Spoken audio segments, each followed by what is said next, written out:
Donc, je voudrais savoir s'il vous est arrivé récemment, suite à des négociations difficiles, de déréférencer des produits en magasin.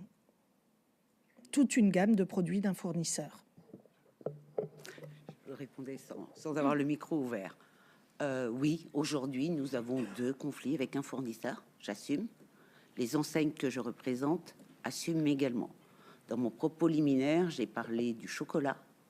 Donc, je ne sais pas si je peux nommer les 2 industriels avec lesquels Cela vous sommes en appartient. conflit, les deux gros intervenants majeurs du chocolat, Lindt et Ferrero. D'accord. Très bien. Y en a-t-il d'autres? Non. Non.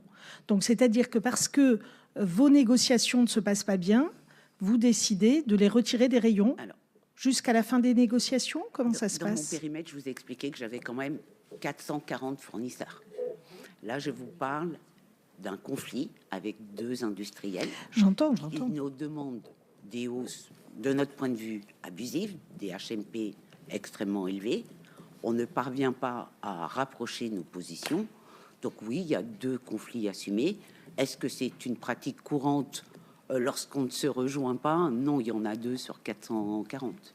On nous communique un taux. Je reviens à l'exemple du fournisseur qui a eu un chiffre communiqué par son contrôle de gestion, qui lui-même n'est pas à même de nous expliquer la hausse. Vous regardez le cours du cacao. Le cacao baisse de 50%. On vous annonce une MP1 à hauteur de 12%. Notre métier est bien, et c'est légitime, d'aller essayer de comprendre pourquoi le cours du cacao est à la baisse à hauteur de 50% et pourquoi on nous annonce une MP1 à 10 ou 12%. En général, ce sont les plus gros industriels qui fonctionnent de cette manière. Il y a même ce qu'on appelle des prix de transfert. Alors, je sais que Nicolas n'aime pas que je parle de prix de transfert, mais un prix de transfert, c'est quoi? C'est une filiale qui vend à une autre filiale. Et c'est la filiale, la holding, qui va confirmer un taux de MPA. Et là aussi, on compare aux concurrents. Et on se dit, mais pourquoi telle huile, il y a une MP1 à 22, j'ai n'importe quoi, à 22, et pourquoi son concurrent, qui est un petit intervenant, est à 5?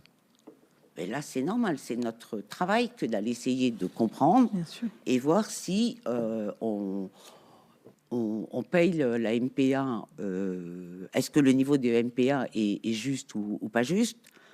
Curieusement, plus les multinationales, enfin les entreprises en tous les cas sont d'envergure internationale, plus les taux de MPA sont élevés. Je peux prendre un exemple, je reste sur le marché du chocolat et je regarde Louisa qui est à côté de moi. Des PME sur le chocolat ont octroyé des déflations quand 2 grosses multinationales nous demandent des hausses à 2 chiffres. Il est normal qu'on cherche à comprendre. Curieusement, la grosse multinationale aurait acheté au moins bon moment.